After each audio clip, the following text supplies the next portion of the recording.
السلام عليكم ورحمة الله تعالى وبركاته.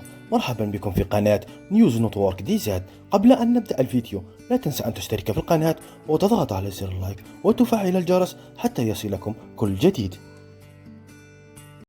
عندما يبدع الكاذب في ربط الكلمات من أجل تغيير الحقيقة، يصبح الأمر عند من يعرفون الحقيقة على أنها نكتة أو تهريج. نعم يا سادة، إنها المغرب، وهل يوجد من هم أفضل منهم في التهريج؟ قناة إعلامية مغربية ميديا تي في 1 تصدر في نشرة الأخبار أن قادة العرب في القمة العربية المنعقدة في الجزائر يشيدون بدور الملك محمد السادس في نصرة القضية الفلسطينية، على ما أعتقد أنها قصدها بالتطبيع. لا تستغرب يا صديقي، إنها مسرحية كوميدية بمواصفات عالمية. دعونا نشاهد ماذا قالت، لكن لا تنسوا أصدقائي أن تدعمونا بالاشتراك لنوافيكم بكل جديد.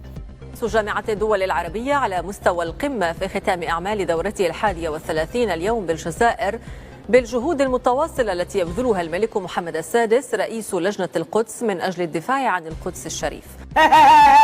اضحك محمد، اضحك اضحك اضحك عبد الله، اضحك اضحك اضحك يلعن، اضحك اضحك. ونوه القرار الصادر عن القمة العربية بشأن تطورات القضية الفلسطينية بالمشاريع. الله لا، هذا صدق. ما تكتب ان شاء الله. يلا اغليها من هون، يلا اغليها.